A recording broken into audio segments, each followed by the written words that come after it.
Instant Bride Part 61. Kahit na hindi maganda ang pakiramdam ko ay alam ko kung ano ang mga sinasabi ko. Hindi ko nga maipaliwanag kung bakit ngayon pa ako nagkalakas ng loob na ibato sa kanya ang tanong na yun. Titig na titig ako sa kanya, kahit na halos pumikit na ang mga mata ko sa pananamlay.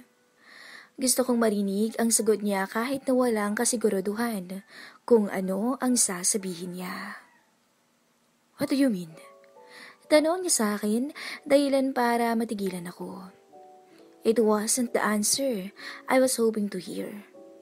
Alam kong naiintindihan niya kung ano ang sinabi ko. Sigurado ako ron. Alam mo kung anong tinutukoy ko, Uriel. Mainang sambit ko at halos pumikit na dahil sa panghihina ng katawan ko. Aside from our made-up relationship, huminga ako ng malalim para humugot ng lakas para makapagsalita. What are we? Pag-uulit ko. Tumitig lang siya sa akin bago marahang umiling. Why are we talking about this now? Anya bago tumingin sa aking mga mata. Must be because of your fever. Dagdag niya bago kinuha ang gamot. Take this and rest for the night. Dagdag pa niya. Mapait akong napangiti bago binuka ang bibig ko para inumin ang gamot at nang makatulog na ako. It's probably better to just sleep this is me and fade out.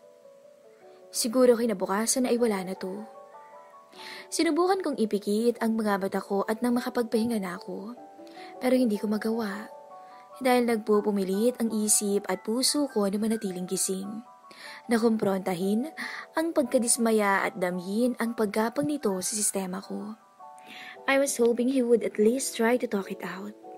Pero hindi man lang niya ako binigyan ng sagot. Ang pag-iwas niya sa tanong ay marahil ang siyang sagot niya sa tanong ko. It was probably his way of telling me that he doesn't see the way I see him.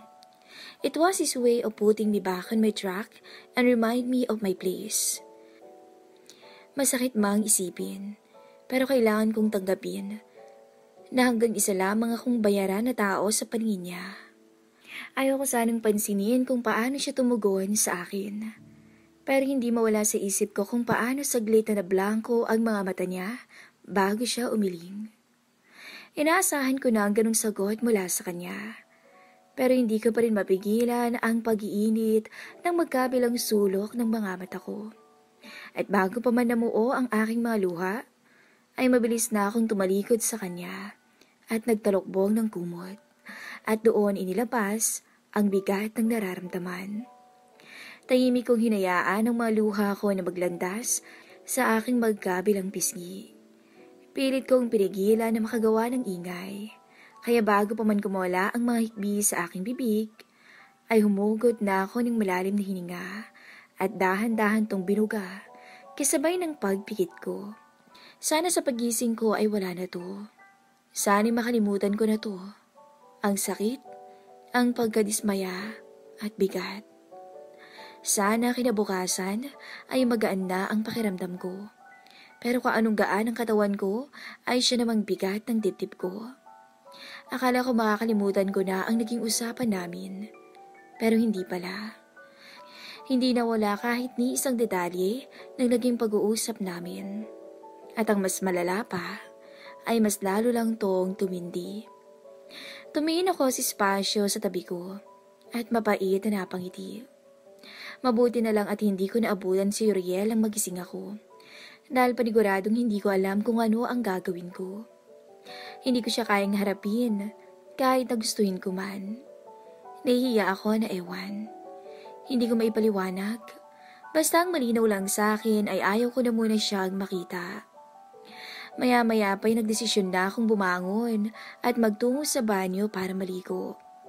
Nag-hot shower lang ako at agad na pinunasan ang katawan ko bago pa man matuyo ang tubig sa aking balat. Pagkatapos ay nagbihis na ako ng damit. At bumaba sa kusina, bitbit ang pagkain na inihanda ni Uriel para sa akin. Hindi ko na kasi ito makakain pa dahil tuluyan na itong lumamig. Pero hindi talaga yon ang dahilan. Kundi ayoko munang maisip siya sa kahit na anong bagay. Gusto ko munang bigyan ng sarili ko ng panahong huminga. Oh, iha, okay ka na ba? Bungad na tanong sa akin ni Lolo Henry nang makasalubong niya ako. Mukhang kakagaling lang niya sa garden. Yes po. Sagot ko sa kanya at pilit na ngumiti. Medyo mahina pa ang katawan ko, pero alam kong okay na ako. Paninigurado ko sa kanya. That's good to hear. Ngumiti siya sa akin bago bumaba ang tingin niya sa tray na hawak ko. Wala ka pa rin bang gana? You haven't touched your food. Marahan akong umiling. Plano ko po itong initin, Lo, dahil lumamig na po. Sagot ko sa kanya. Well, you should eat that. Uriel prepared that for you. Maaga siyang gumising para magpatulong kay Feli na magluto ng umagahan mo. Paglalahad niya kaya natigilan ako. Napaigpit ang pagkakahawak ko sa tray dahil hindi ko alam kung ano ang mararamdaman ko. Talaga po? Sige po, i-microwave ko na lang. Tugon ko at tuluyan na siyang nilagpasan at nagtungo ako sa kusina. Nakagat ko na lang ang labi ko dahil sa frustrasyon, bago napailing. Pumikit ako at naisip na kaharap ko lang si Riel. Huminga ako ng malalim, sabay kuyom ng magkabilang kamay ko. Nililito mo ang isipan ko, Uriel. Bakit mo pa kailangan ipagluto ako ng umagahan? Bakit kailangan mo pa akong hayaang maisip na may pakialam ka sa akin?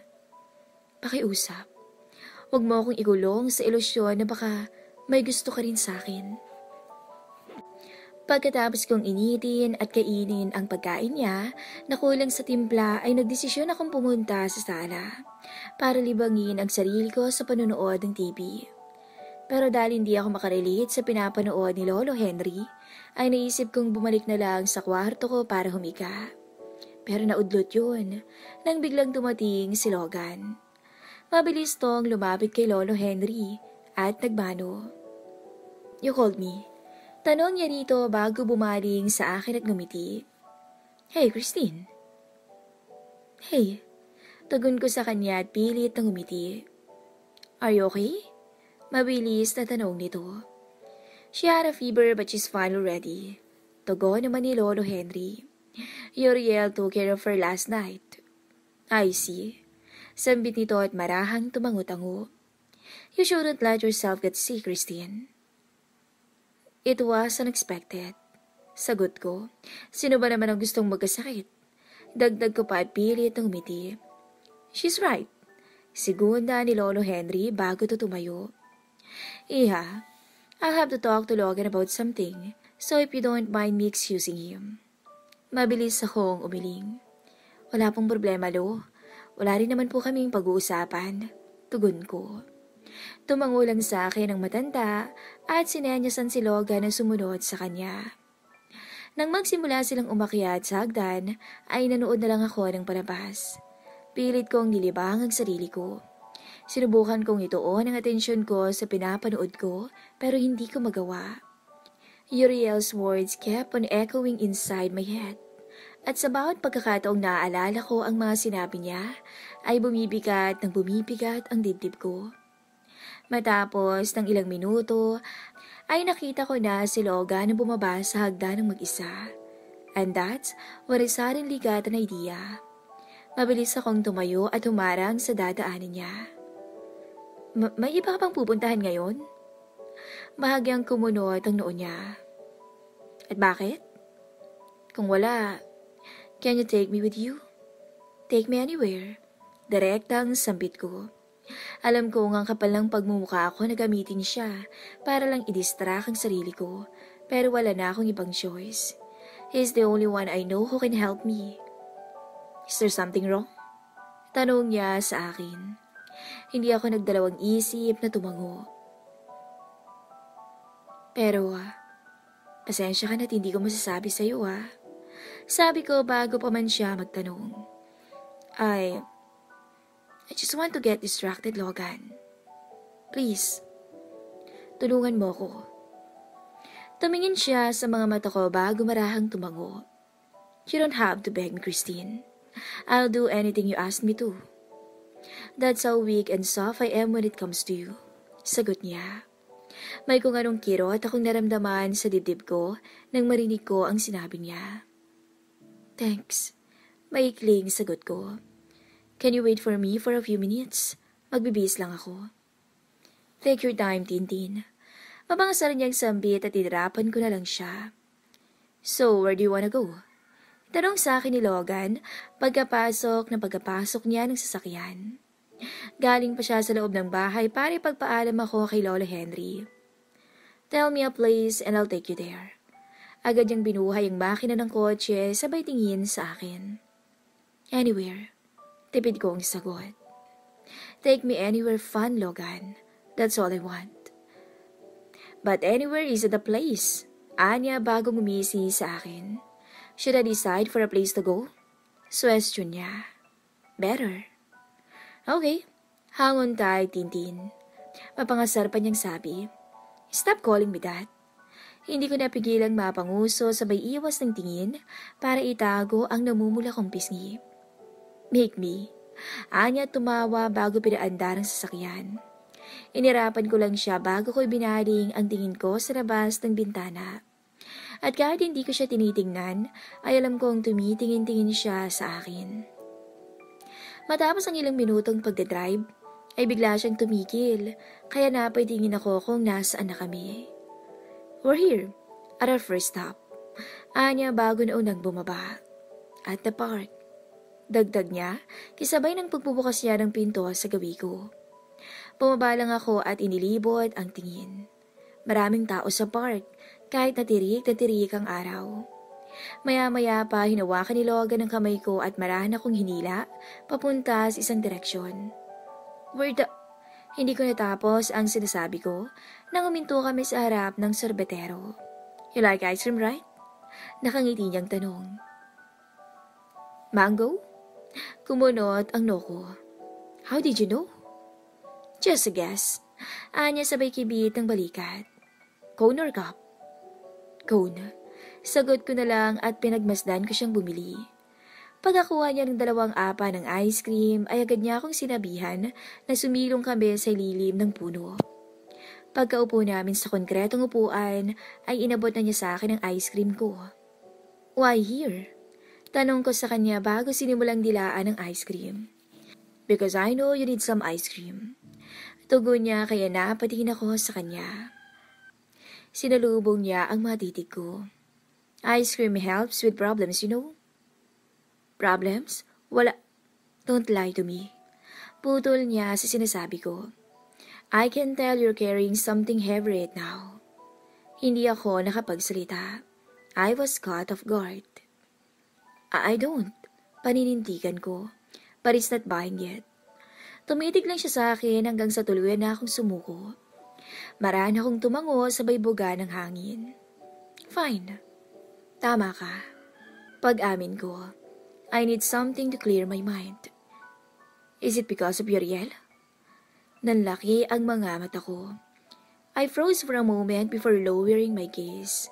Hindi ako makasagot, and I don't think I still need to answer. My silence says it all. Did he hurt you? Tanong niya sa akin at agad akong umiling. What did he do? Huminga ako ng malalim bago mapait ang ngumiti. I told him I like him. Paninimula ko. Ilang segundo pa akong huminto dahil hindi ko mapigilang mag-guilty. Totoo man o hindi na may gusto sa akin si Logan, still, hindi ko mapigilang bumigat ang loob ko. And he doesn't feel the same. Hindi siya agad sumagot, kaya napatingin na ako sa kanya. At doon ko nakita na nakatingin pala siya sa akin habang malungkot na nakangiti. Bakit kasi hindi na lang ako? Hindi ko alam kung seryoso ba siya o hindi. Kaya pilit akong umiti at umiling. Kung pwede nga lang diktahan ang nararamdaman ko eh. Ginawa ko na.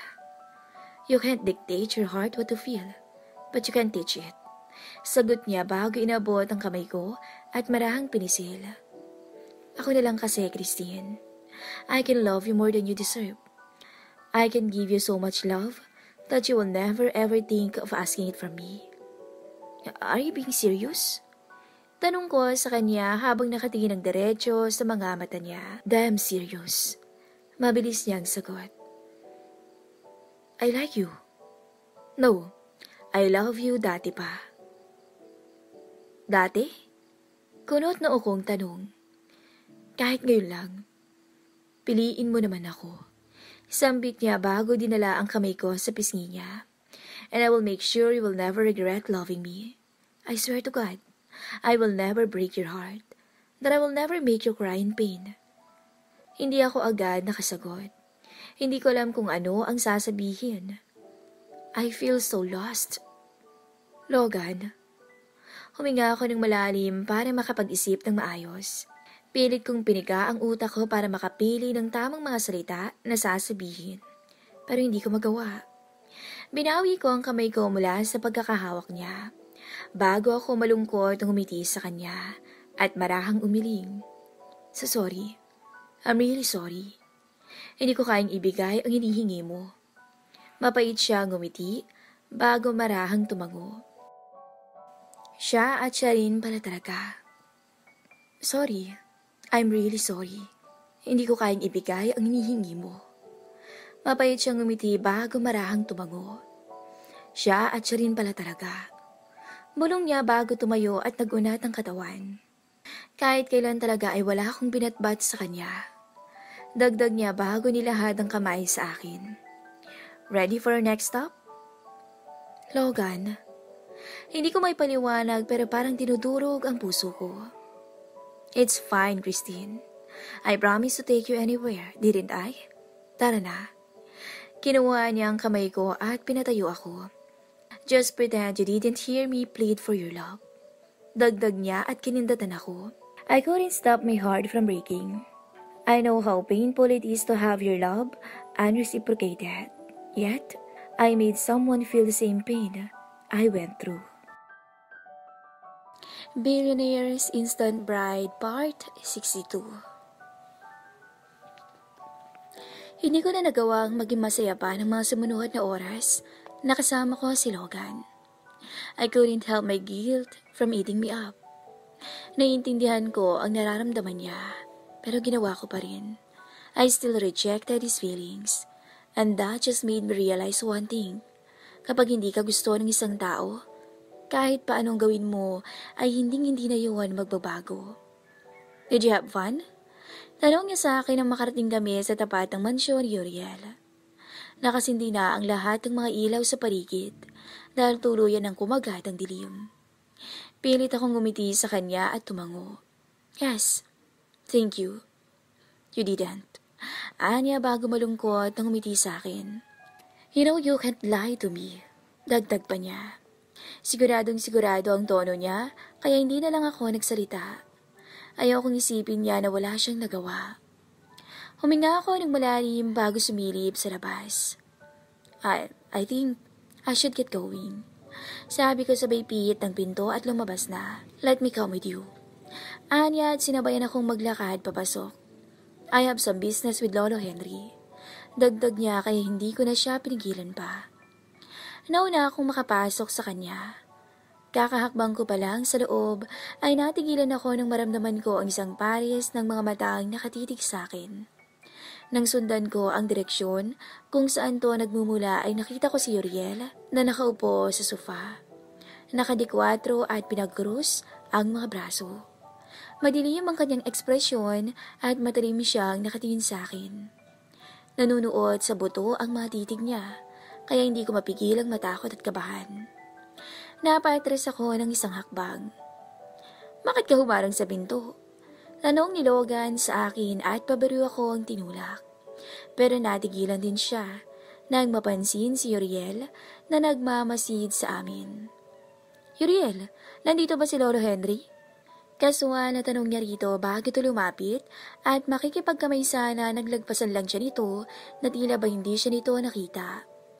Patuloy na humakbang si Uriel hanggang sa makalapit siya sa akin. Naniningkit ang mga mata niya at nakatiim ang kanyang mga panga nang huminto siya sa tapat ko. Where have you been? Malamig niyang tanong habang sinisipat ako ng tingin. I was out with Logan. Sagot ko. Namasyal kami at, bakit hindi mo sinagot ang mga text ko? Putol niya sa sinasabi ko. I've seen you tons of messages. And you left me unread or worse, you didn't even read my text. Pati mga tawag ko ay hindi mo sinasagot. Madiin itong sabi bago humakbang ng mas malapit sa akin. Bakit? Did you enjoy Logan's company? That you totally forgot me? Uriel, I think that's enough. Pagsabat ni Logan bago niya pinatong ang kamay sa balikat ni Uriel. Pero maras tong tinampal ang lalaki. Don't you fucking touch me, Logan. Tumaas na ang boses niya. Umalingaw-ngaw to sa buong living room. Maras siyang lumingon at dinuro si Logan. I warn you to stay away from her. I fucking told you to keep your distance. Napapitlag ako sa gulat dahil sa pagtaas ng boses niya. Ramdam ko ang takot na gumagapang sa sistema ko, pero hindi ko yon pinansin. Huminga ako ng malalim, bago ako pumagitan sa kanilang dalawa, bago pa man sila magkagulo. Bakit ba, Uriel? Kunot noo ko siyang hinarap. Kuyom-kuyom ko ang magkabilang kamay ko dahil sa frustration. Gulong-gulo na ako dahil sa mga kinikilos niya. Bakit galit na galit ka? Wala naman kaming ginagawang masama. You two went out together alone. Matigas siyang sambit at pinaliitan ako ng mata. Doon palang masama na yun. You're fully aware that he likes you, but you still went with him. Napapikit ako nang pagtaasan niya ako ng boses. Papagitna na sana si Logan, pero pinigilan ko siya sa pamamagitan ng pagharang ng kamay ko. Pagmulat ng mga mata ko ay matapang kong sinalubong ang nanggagalit niyang mga titik. Ano naman sa'yo kung lumabas kaming dalawa? We had Lolo Henry's permission. Kahit na. You're my wife, and if people see you hanging out with another man, they're probably... As if that matters. Putol ko sa sinasabi niya. Alam ni Lolo Henry na magkasama kami ni Logan. Maayos kaming nagpaalam. Sambit ko at pilit na pinapanatili ang mahinahon kong boses. If you're scared that we might get your covers blown, then be at ease. Dahil hindi namin yun gagawin. We're a lot careful and more cautious than you think. But that doesn't change the fact that you went out with someone who freaking likes you. Ano bang pakialam mo? Hindi ko na rin napigilan ang pagtaas ng boses ko. Kaya huminga ako ng malalim para mabilis na pangalmahin ang ragasa ng emosyon sa kaloob-looban ko. Baka nakakalimutan mo na bayad lang ako. Nalimitado lang ang relasyon natin kapag kaharap natin ang lolo mo. Other than that, I'm free to do anything. Hindi siya agad nakasagot. He looked at me and there is still this trace of anger in his eyes. Logan likes you. I'm sure you know it. Yes, mabilis kong sagot. And what is that to you? You don't own me, Uriel. Not when Lolo Henry's not around. Matigas kong sabi. So please, stop acting like you care for me. Huminga ako ng malalim bago ko hinarap si Logan. Wala yata si Lolo Henry dito, kaya mas mabuti pang umalis ka na lang. Will you be fine here? Tanong niya sa akin at mabilis ko siyang tinanguan. Para siguruhin siya. Kaya ko na ang sarili ko. Thank you for the company. I appreciate it a lot. Sambit ko sa kanya at matamis siyang nginitian. Marahan siyang tumango sa akin. Okay, alis na ako. Anya at hinarap si Uriel. I know I am not in any position to tell you this, but you can somehow stop being selfish. Sabi nito sa lalaki bago mabilis na umalis. Nang makalabas siya sa pinto, ay umakyat na rin ako dahil ayokong makita si Uriel. The sight of him brings back the pain and dismay that I was able to cast away while being with Logan. Christine. Matigas siyang pagtawag sa akin pero hindi ko siya pinakinggan. Patuloy lang ako sa pag-akyat hanggang hinawakan niya ang kamay ko para pigilan ako. Wait, ano ba? Maras kang hinawi ang kamay niya. Sabay lingon ko sa kanya habang halos magtagpo na ang mga kilay ko. Ano bang problema mo? Pinilit kong kumalma kahit sa kaloob-looban ko ay nagsisimula ng magkaroon ng gulo. Pilit ko siyang inintindi, ang mga kilos niya, ang mga titig, at ang mga sinabi niya. But everything just makes no sense. Everything feels so damn complicated. Why are you with him? Ilang beses ko nang sinabi sa'yo na huwag kang sasama sa kanya. Mariin niyang sabi, habang nakatingin ng diretso sa akin. Hindi ko na napigilan ang pagtaas ng isang kilay ko. Biglang kumulo ang dugo ko sa sinabi niya bago ako napangisi. At bakit naman kita susundin? Kagaya ng sinabi mo, you don't own me, Uriel. Hindi kasama sa bayad mo ang pagbabawal sa akin na gawin ang gusto ko. Then, do you like being with him? Direkta ang tanong niya. Seryoso siyang tumingin sa akin. Walang kahit na anong bahid ang emosyon ang mukha niya. Naikuyom ko ang kamay ko sa labis na inis at panggigigil. Pakiramdam ko'y pinaglalaroan niya lang ang emosyon ko. Porque alam niyang may gusto ako sa kanya, ay kaya na niyang manipulahin ang emosyon ko. Kapag sinabi ko bang oo, may gagawin ka? Matapang kong tanong bago himinga ng malalim. At gaya ng ginawa niya sa akin noong nakaraan, ay tumitig lang siya habang dahan-dahang humuhugot ng malalim na hininga. Muli akong napangiti ng mapait bago umiling tsaka yumuko dahil dama ko na ang pag-init ng magkabilang sulok ng mga mata ko. Ilang sandali pa ay tuluyan ng nanubig ang aking mga mata.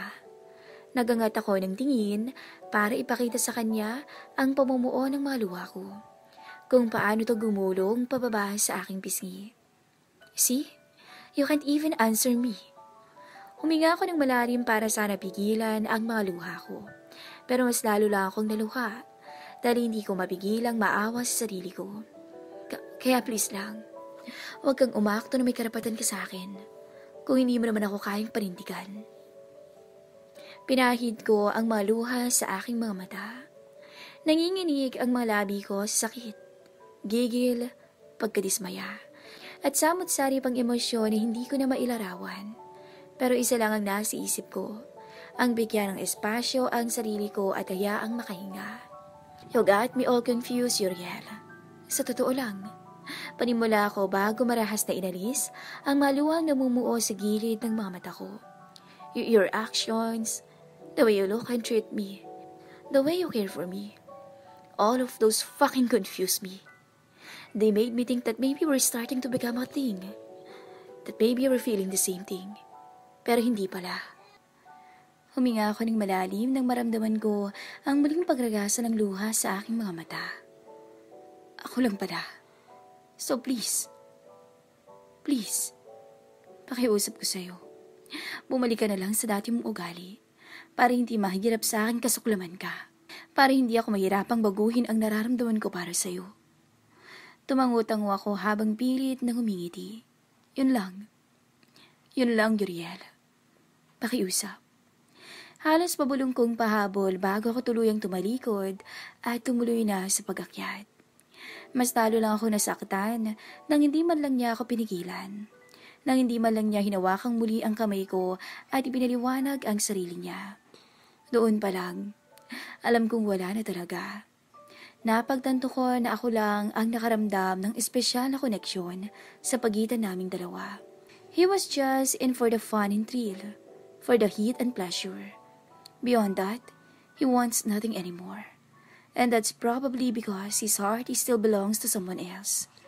To someone I could never replace no matter what I do. Dahil sa mga mata niya, isa lamang kong bayad na babae para magpanggap na asawa niya. Na maging parausan niya ng init ng nararamdaman niya. Mariin kong naikuyom ang mga kamay ko. Hanggang sa halos bumaon ang mga kuko ko sa aking mga palad. Dire-diretso lang ako sa paglalakad hanggang sa makarating ako sa beranda ng kwarto niya. Doon ako umupo sa kasulok-sulukan at hinayaan ang lamig ng hangin na humampas sa akin. Umaasang kaya nitong patuyuin ang mga luhang walang tigil sa pagbuhos. Christine. Marina akong pumikit nang marinig ko ang boses niya. Gusto ko siyang sigawan at sabihin na kung maaari lang ay iwan niya ako at hayaan akong ilabas ang lahat ng bigat ng nararamdaman ko. pero hindi ko magawa. Uriel, please. Huminga ako ng malalim para mag-ipon ng lakas ng loob na iangat ang tingin ko at tingnan siya sa mukha. Kahit ngayon lang. Kahit ngayon lang ay pagbigyan mo ko. Iiwan mo muna ako. Hindi ko natapos ang sinasabi ko nang bigla siyang lumapit sa akin at niyapos ako ng maskuladong mga braso niya. I'm sorry. Bulong niya sa akin habang dahan-dahan niya akong hinihila palapit sa kanya, kasabay ng mas mahigpit na yakap niya. I'm really sorry. Dagdag pa niya sabay patong ng baba sa aking ulo. Hindi ako makapagsalita.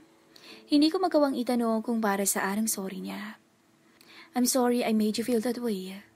Bulong niya bago hinalagaan ang buhok ko. It was never my intention to confuse you, Christine. It was never my intention to make you feel shit. Dagdag niya bago dahan-dahang kumala sa yakap. Gumapang ang mainit niyang mga palad, papunta sa magkabilang pisngi ko.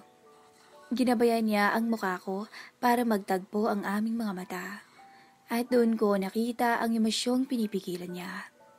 Namumula ang sulok ng kanyang mga mata. Kasalanan ko. Bulong niya sa akin bago siya mapait ng umiti. Alam kong kasalanan ko. I was bullshit. A total asshole. Ako naman ngayon ang hindi makapagsalita. Nakatingin lang ako sa kanya at naghihintay ng sasabihin niya. Gulong-gulo ako sa nangyayari. I'm sorry kung hindi ka magawang sagutin ang mga tanong mo sa ngayon. I'm sorry kung hindi kita nagawang sagutin kagabi. Pagtatapat niya habang nakatingin lang ng diretso sa akin. It really got me thinking. Ano nga ba tayo? Huminga siya ng malalim at pilit na ngumiti sa akin. I was confused as you. There's this conflict inside me that I'm trying so damn hard to resolve.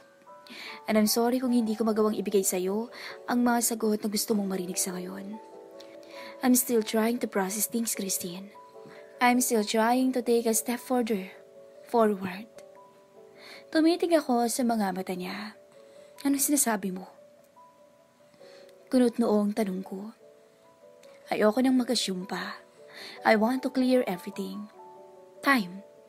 Just give me a little bit more time to sort out my feelings. Anya bago marang hinaplos ang pisngi ko gamit ang hintuturo niya. But there is only one thing I can promise you. I like you. I want you. I just don't want to commit half-heartedly. Marahan siyang umiling. Kitang-kita ko sa mukha niya na nahihirapan siyang ipaliwanag ang sarili niya. I don't want to let you enter my life when it's still shackled, when it's still in chaos. You deserve the best, the peace, the silence, and every space in my heart. So please give me a little bit more time to empty my heart, to bid goodbye to my past. Hindi ko maintindihan kung bakit biglaan lang akong naluha. Binalot ng isang komportabling init ang puso ko. Hindi ko alam kung ano ang mararamdaman. Litong-lito ako pero mas pinili kong maniwala sa kanya. Pinili kong paniwalaan ang mga emosyong nakita ko sa asol niyang mga mata. Dahan-dahan akong tumango. Okay.